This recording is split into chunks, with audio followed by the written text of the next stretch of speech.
What's going on, guys?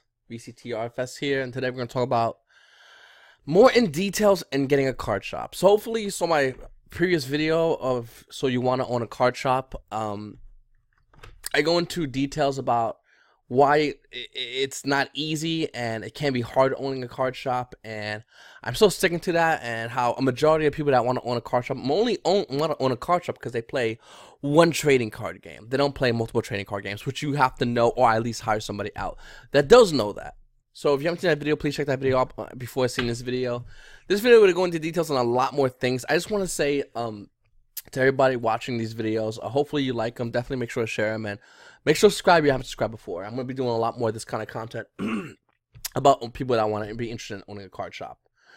Now, hopefully you guys, I'm going to start with a crowd of this many people, and then it's going to get smaller and smaller and smaller, because I think as time goes on, people are going to realize that maybe they don't want to own a card shop. Maybe people are hard-headed and want to just invest and try to own a card shop and make that their dream and try to chase a dream that realistically is a lot harder than they might have thought they originally was. Either way, it is what it is. At least when you go watch these videos, understand the complexities of owning a card shop, because it's not you just don't grab a key and open a door and you're like, oh, everyone come in and play some trading card games. It's a little bit harder than that.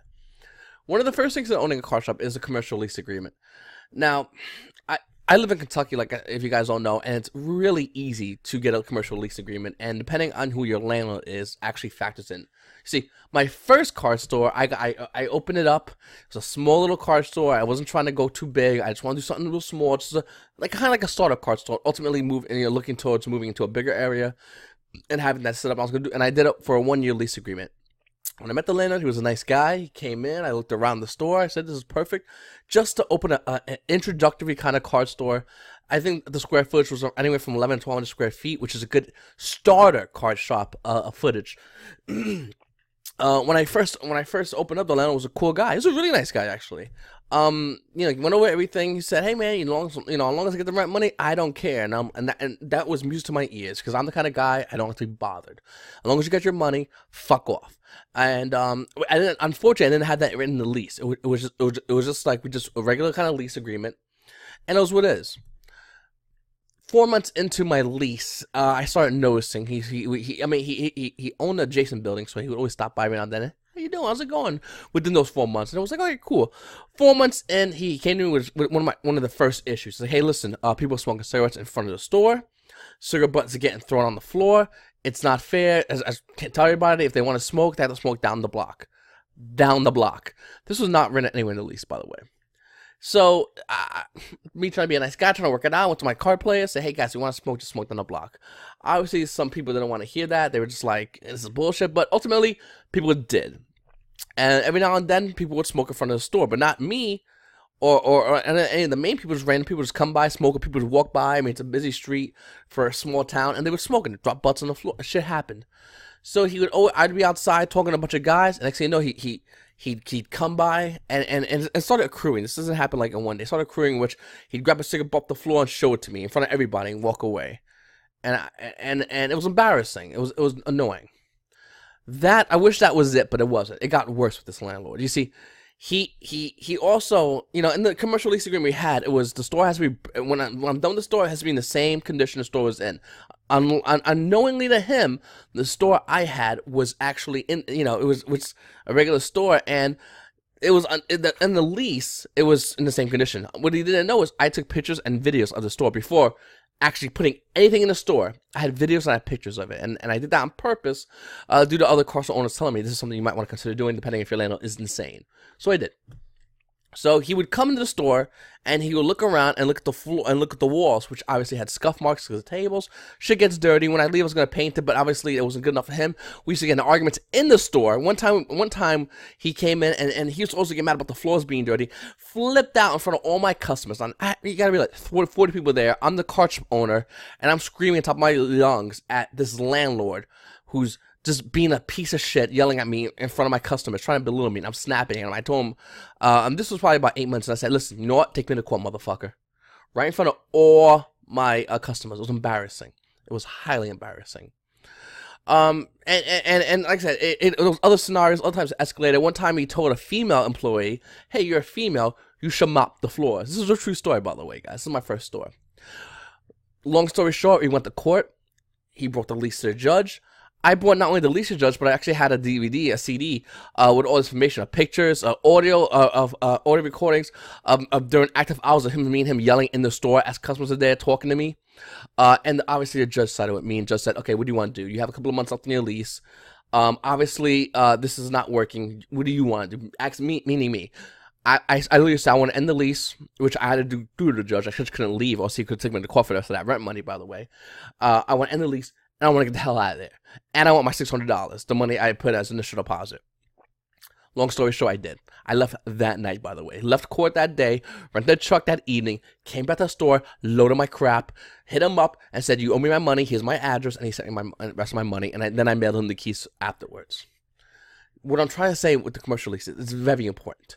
You want to make sure that in the commercial, in the lease agreement, you have everything as much as possible. The more control you have over the store, the better. Now, there's always things that are give and give. I mean, if something breaks down the store, and if you have all control of it, you have to fix it. The current landlord I have right now doesn't care about the store. It's extra money for him. He really doesn't care. In the lease agreement I have with my current landlord, I have full ownership of the building, with that building, the side of the building in which I am leasing. Meaning, if something breaks, I fix it. But he can't just waltz into the store and say, I'm the landlord, you need to do this, you need to do that. I have the legal obligation within the commercial lease agreement to kick him out unless it is an imperative that he's at my location. Whether, something, there's a fire department, or whether the town wants to come in and then they need him because he's the owner of the building. Unless it's that, then, and I want to say to anybody that if you want to get anything started when owning a car shop, you have to have things written in the commercial lease agreement. Try to grab as much power over the place as you have. Make sure the terms, when they put the terms of termination of contract, make sure it's stuff that's really that makes sense, not stupid shit. I was very fortunate with my two landlords, that I dealt with. The second one, even more fortunate, because he's like I said, he doesn't care. He's very cool and relaxed and chill. He doesn't care at all. But the first landlord, if he written in the store, if the floors are dirty, I lose my building. I would literally have to pay him those months, whatever damages, any of that BS. It would have been a shit show. And luckily for me, I had a good judge that was over our case. But luckily for me, it didn't go down that way. So it sucked. And by the way, the leases are very important. Now, depending on your area, some places do 3-year leases, some places do 357. Some stores do like a year lease. It really depends on your store's location, how much you're paying for the store. A lot of stores in their lease have things for insurance, and commercial insurance is something you also want to be looking out for. I personally don't have commercial insurance, which I should really get, to be honest with you. And maybe when I reopen my store and get everything situated, I'll probably consider getting it. I don't like insurance. I hate the idea, notion of insurance. If someone wants to sue my store and sue me in a card shop, they have bigger problems than insurance than any insurance agency. Legally wise, I'd rather put that money for insurance into a better lawyer, but it is what it is. I might just get insurance. It's not even a lot. It's like $40 a month, some shit like that. Another thing you need, if you want to open a store, you need a resale certificate. Now, see this little certificate. Without this certificate that you will get from, mine's the Kentucky Department of Revenue. Your state issues these, but besides, if you don't have the certificate, you can't get distributors and you can't get trading card companies, meaning Wizards of the Coast or Konami. They don't want to talk to you unless you have this. You need articles of organization if you're running an LLC, a resale certificate, and in most places, in most instances, pictures of the inside of the store with tables set up, the front of the store. Konami's a little bit weird like that. Konami wants a physical store, like a physical sign, by the way. Wizards of the Coast, as long as you have the table set up, they care about the tables. They want to see what your merchandise, how it looks like, and then they'll help judge your store as far as whether you could get in or not. Relatively easy with Wizards of the Coast. Obviously, it has to be easy because they're just a better company to deal with than Konami. Let's be real, boys. Pokemon, you have to do a lot more shit, and I did it. I don't want to talk about it with Pokemon. I hate signing up Pokemon. At least with Konami, you could call somebody, email somebody. Pokemon, you have to take a test. If I'm doing this kind of money, and the last thing I want to do is fucking take a test. Anyway, the resale certificate is very important, guys. And without the resale certificate, you cannot own a store. In order to get the resale certificate, you have to own a store. So basically, when you open your first store, the first thing you're going to be doing is not filling it with inventory as fast as you would think. I have some list of distributors you can look over here, guys, and we can talk about some of these distributors. I have a main one, and I'll discuss that in a second. But guys, this is what you need. You need a resale certificate. It's huge. Next up, I would highly highly, highly recommend a fucking vending machine. Dude, you get one used on yeah, on Craigslist.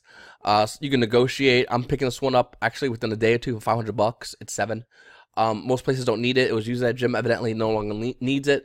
Obviously, I'm gonna test it out. Get a vending machine and bring your store. I used to have a mini fridge in both my stores, and it fucking is annoying when you crack open a mini fridge and people going, yeah, I mean, you gotta do it. You get that little thing you have to deal with people on anything else. How many packs should I get? Should I get 3 or 6? And I have zero patience and care for that shit. When they do it with their drinks, it's annoying even more because not only would they do this and waste your time, but you have to realize at the end of the night, those same people leave their drinks half open, slapped on a table. Now, there's always an argument whether to get bottles or cans. I think I'm going to do cans this time. I did bottles in my 2 more stores, and bottles aren't bad. Bottles you can just seal up, throw in the garbage. Most likely it won't spill. Bottles are harder to knock over, so people won't get a bottle so knocked over on a $600 modern index, so that's pretty cool. Cans, though, make you more profit. Cans also are easier for people to throw out. And cans are recyclable if you want to consider cycling. Green Earth. Blah. So I don't know if I'm probably gonna do cans this time, but make drinks $1. Some people stores like to do 75 cents. Some stores like to make them cheap as hell. Some stores like to make them more expensive, and you can trust me. You put drinks for $2, people will buy that shit. Players are lazy. We don't want to leave a locals during a midnight release of a set, or during a hot time when you're in the middle of a tournament and the next round's starting in 5 minutes. They will pay $2 for that drink. I recommend just doing $1 for either can or bottle. It's easier. Like I said, you'll make more money doing can, but you have to watch the players. Also, at the end of the night, you have to have a place and or a way to drain out that soda. So if your store doesn't have a bathroom, you might want to get bottles. You go outside and dump it in the curb, but you realize if you have enough players, it might take you time going back and forth and back and forth and back and forth. It's annoying. So that's what you have to do as far as vending machines. I highly recommend it. Next up, while you are waiting for your resale certificate and the rest of your paperwork for that matter to come, because I know it took me a while for my article organization. I printed, but I think I got mailed some other stuff. My resale certificate, that gets mailed to you. You could call actually, depending where you are. I know here in Kentucky, after I did it online, after I did everything, I waited a week. I gave them a call and they gave me the number. And I printed up that and I did it like that. And then they mailed me one, and that you can use that number, depending where you live. I know some areas might be a little bit longer, some areas might be a little bit shorter, depending on what state you live in.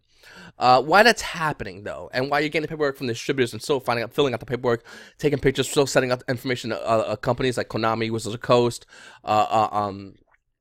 at the time, it was for Dragon Ball Z's parent company, but their parent company. Basically, all the parent companies. As you're filling out information, hey, I'm a store, I'm opening up here. Where I go, you might want to buy some something display counters. Now, this is a little expensive. I'm only using these as references, but these are pretty expensive, by the way. A 6-foot ledge shop point of sale sales retail store display counter showcase knockdown new. Knockdown means it's gonna come to you in parts. You got to fill it up yourself. It's not that hard to do. Once you do one, you know how to do them more. This is a little bit more of a pain in the ass. I do like this because it has the glass up in it. I like the glass up because you can put stuff in there depending on which store sells. If it sells trading card accessories like deck boxes, you want to have one in there a little bit nicer. Pop figurines, these are great for pop figurines and all other kinds of stuff. If not, you can get one that's fully covered, but I recommend a 6-foot one because you can have a cash register, and you got another side right here that'll be for computer. It depends how you want to do it though. It's 100% a reference. I know my first 2 stores I actually built one of these. Horrible idea, by the way. It worked, but highly unprofessional, and these are a lot more professional, and you're paying for a professional quality store. Realize when people walk in the store, when customers walk in the store, they don't want to walk into a stinky store, which is probably gonna animate eventually, but they don't want to walk in the store that looks like it's gonna fall down. Every time when you want to create a store, you have to ask yourself, will I play in the store? Will I see a store as an alternative home? Would I enjoy the store? And be real with yourself. Don't go, well, I worked really hard in the store. Yeah, I will. No, be real with yourself. Say, yes, I think I would stay in my store. Nice, clean, professional counters.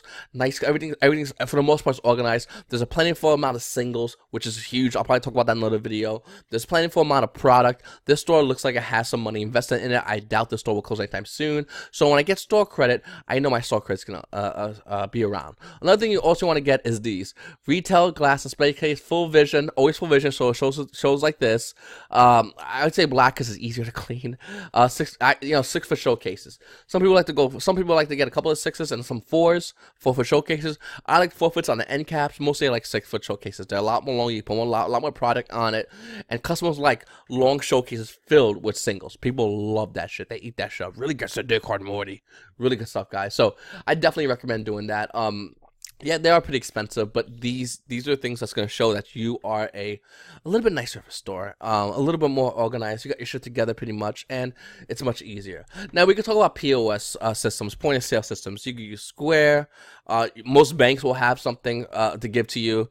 I'm trying to think what else. There's other ones. The main one is Square. You can use PayPal if you really want to as well. I don't like PayPal. I hate using PayPal. I'd rather use Square. Square's a lot easier.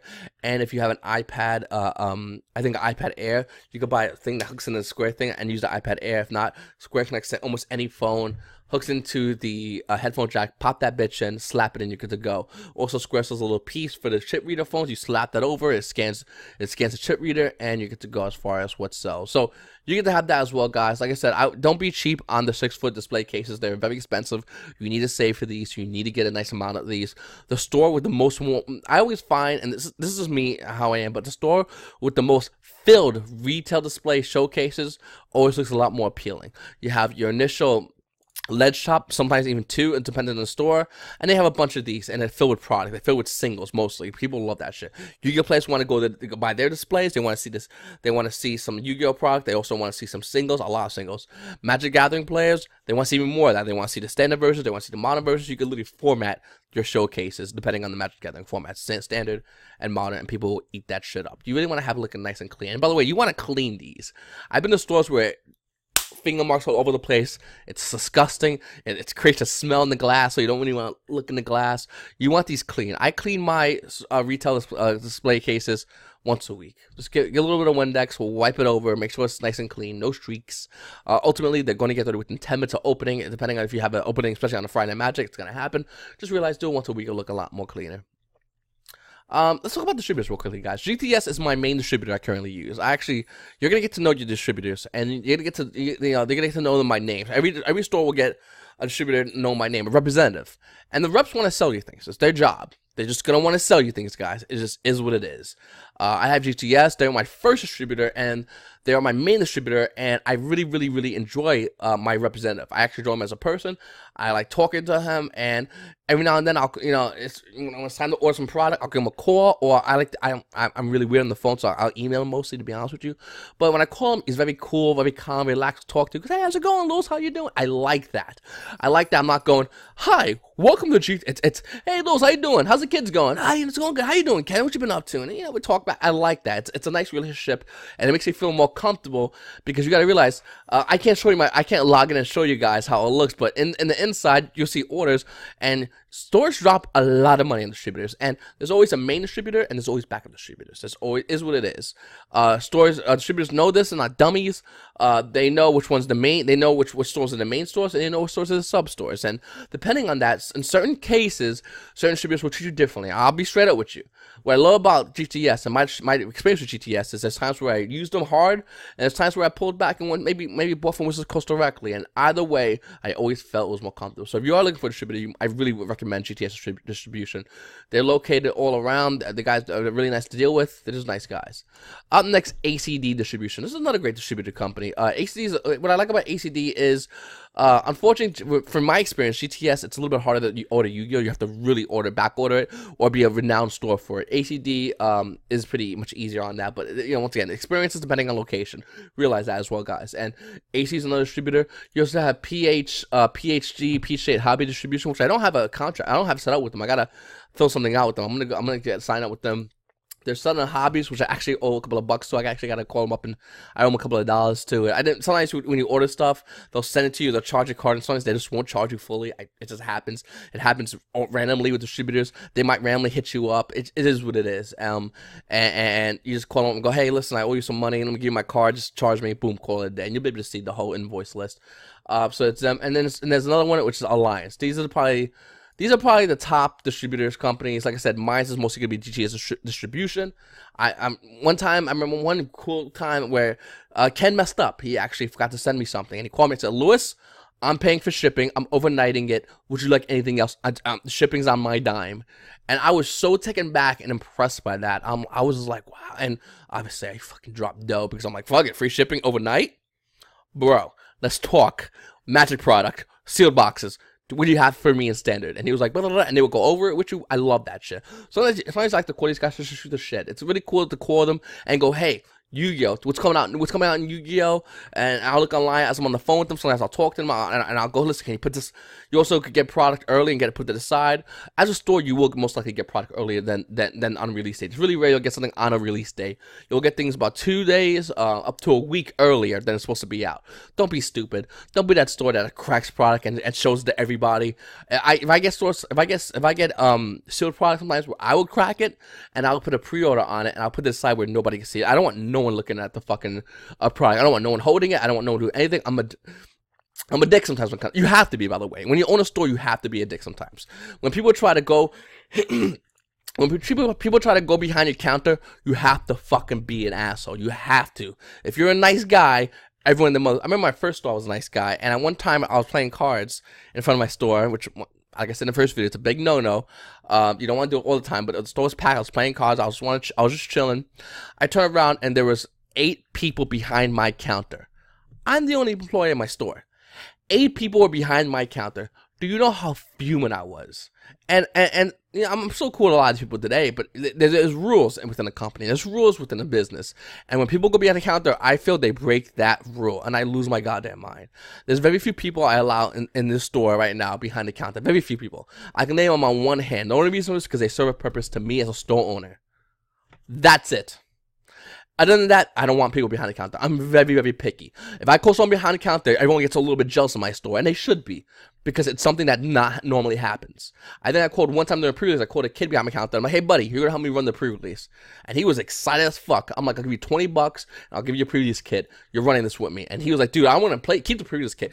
Give me the $20. I just want to do this, man. I'm just excited. That's it. I'm just excited to be here. Do not let people go behind your counter. When people go behind your counter too much, people get comfortable, shit gets stolen, nobody knows what happened, and you put yourself in a position where you're not going to be able to really run a business properly. And then when you start yelling at people about it, it's not going to happen. I had a good friend tell me one time, it's better to open a business and be a dick and then be nice later on. So people go, oh, you know what, he's being nice. That was cool. If you own a business being nice and you start being a dick, people are going to hate you. Please take that into consideration if you are operating a business and people are trying to take advantage. It's not going to work. So anyway, that's what distributors. Next, I'll talk about security. There's not much you can do for security. You can get a security gate depending on how much product you have in your store. Obviously, insurance will help you if you get for theft, but then again, like I said, most stores don't do insurance. Fun fact. You get security cameras which are plugged into a security box, and I know the one I have. I can look at my phone, I can look at my iPad, and I can run it back up to a certain amount of time and see the record security, which is really cool. Unfortunately, that can only be ran back when that's plugged in. So somehow someone wants to break in and rob from you. All they gotta do is take that box and you're pretty much gone. Now there's newer software, there's newer programs, there's newer ways. If you really want to look into it, it will actually save on the cloud, I guess, which is a new thing. I got rid of my old security system. I'm probably be upgrading to a newer one that does that. It'll save on some kind of weird cloud thing, so you can't go back to it even when it is disconnected, which I highly recommend. The main thing with security is always watch everywhere. I know it sounds insane, it's dumb, but dude, just watch everywhere. You never know if a fight could break out, and you know who's gonna start it. And he started, and you go, okay, cool. Let me see the camera. Okay, so since that you punch him first, get the fuck out of my store. You have to be a dick, guys. Please. When you open a card store, you have to be an asshole. I can't emphasize that enough. You could go from laughing with a buddy of yours. He'll go inside. He'll go behind counter and start cracking product. And you know what? Know what that means? That means you have to be a dick to him that fast. And it's an awkward situation. I've been into it many a times with people I really respect and enjoy their company. But if you don't do it, it's gonna put you in a position where you're gonna be, you're gonna have like I had my first store, 8 people behind the counter, and then a landlord coming in and yelling. Fun times, boys. God, my first store was horrible, but it was a fun experience. It was a learning experience, and I paid a lot of money for that learning experience. And hopefully this helps you out, guys, this video. Unfortunately, you see a lot of this all the time. Card shop robbed, $10,000 on stolen damage. In Texas, House Champs posted a video not long ago about another card shop rob, and he popped these glasses out here, which is horrible, unfortunately. A guy robbed in Yu-Gi-Oh cards. I mean, there's thieves in the Yu-Gi-Oh community. Simply unlucky got robbed. There's thieves all over the Yu-Gi-Oh community, unfortunately. And when you watch something like this, it's heartbreaking. As a card shop owner, It's heartbreaking to watch them like this because it costs. These are let's say you did one on eBay. These are $600 a piece. So this is $1,800 of a physical physical display furniture for your building that's now ultimately garbage. You could try replacing the glass and try doing a little here and there, but $1,800 right here. There's 3 showcases, broken, gone that fast. Not to mention stuff was stolen. It's heartbreaking to see shit like this. And unfortunately, as a car shop owner, this will happen. The car shop owner that owned the car shop before I owned it used to sleep in the car shop. People still tried to break in as he was sleeping in. Someone tried kicking in the front window. Someone tried breaking in the back doorway. He was sleeping because he had the building section off, which is a funny story. But yeah, no, they tried sleeping in. They eventually caught the criminal because he went next door to a laundromat and tried breaking that in, and they eventually caught him. But this is what happens, guys, and this is what you guys have to understand. There are fucking thieves, and you gotta have security no matter what you do. I don't care what you have to have, but what you have to set up, but security is a must. You can even pay for your security setup, which the cool thing about that is if something happens, they'll automatically inform the police, which is really cool. I hate police. I make no qualms about that, guys. Several times in my car shops, especially in Moorhead, police have walked in asking questions. Not me specifically, but like, hey, did you see the guy looking like this? It's a college town. Kids act stupid, and cops fucking get them. It is what it is. There's times where shit almost got to the point where you call police. You always gotta look in the benefit of your car shop as a car shop owner. You always have to look into that over people that you might consider friends in the car shop, which I get it. You might consider them cool. You might respect them. Don't care. Car shop takes precedence over everything and anything, and that should always be the case, guys. So hopefully this will help you guys out as far as setting up your card shop. Hopefully this will give you some information as far as what goes into setting up a card shop. I'm not going to go into the paperwork needed for distributors. I'm pretty sure you want to go on the website and you can actually download the paperwork if you really want to. Hopefully the showcases could show you guys how much it costs really to get physical some stuff in. Now, of course, you could use slat wall and get the hooks in the slat wall. It's a whole other setup. That's easy. I'm pretty sure anyone could Google that online, so look into that. You can look into where to get your slat wall, and I mean that each slat wall is different. So you can look at that. I wouldn't spend too much time on slat wall, to be honest with you. These are what people really care about. If you want to do any kind of video gaming, I would highly recommend get a trophy display case. I'm gonna probably pick one up, so when I do that, I'll upload to my YouTube channel. Me setting up. That's where you want to display your consoles. Have prices, really fancy shit. People like that shit. Really gets your deck hard, Morty. I'm trying to think what else am I missing. You got your vending machine, which I highly recommend. You want to get these. Do not go through a vending company. Coca-Cola will love to throw their card in your door and we'll pop a vending machine on. No big deal. You just make 5% of what the sales. Now you do nothing. Granted, you do nothing. You don't have to refill the machine, but 5% of the sales, which is really shitty due to the fact that you're paying a ton of money in electric for these machines. Realize these machines are currently always going to be running. You can't unplug it the night before and plug it the next day. That fucks up the product within the machine. So it has to always be running. It's just like you don't unplug your fridge and replug your fridge, and they'll pay you 5%, which is insane. I'd rather pay one hit price, buy a machine, and just go out and buy soda in bulk and like BJ's or wherever. That's what I would do, guys. By the way, some stores don't even like to do that, and I get that. Some stores don't even like to have this, but this is a lot of money. Also, you get one for snacks too if you want to do that too. But I'll show you that in another video. Research certificate is the main thing you want to do. Before you talk about distributors, you have to get a research certificate. Before you get a research certificate, you have to have a physical address of your store and building, as well as your articles of organization, which you can do online, by the way. And if you look at my last video, I talk about the articles of organization from your limited liability company, which you ideally want to do, as well as set up a federal tax ID number, which you need to basically run your business. That's your tax number. That's the number that's registered. That's the number that's registered to your research certificate. That's used when you have to do taxation once a year. Getting a hobby store insurance, which sounds kind of dumb and counterintuitive. Except there are times when this happens, and then you might need your insurance. Insurance might not fully back you up, especially if you're robbed multiple times. Like in this instance, I believe he was robbed multiple times. Insurance might not fully back you up, and you might actually have the insurance tell you, sorry, we're not going to insure you anymore because there's too much risk. It can happen, guys, and you might have to pay more insurance too. Fun times, but it depends how you want to do it as a store owner, and ultimately commercial lease agreement. In setting that up and make sure you have it written that you have some more control over what you have. You also want there's also perks depending on the lease you get. Now I have a building; it's really easy. What I have to do, it's my building. I maintain it. I control it as long as this guy gets his rent, which obviously he always does.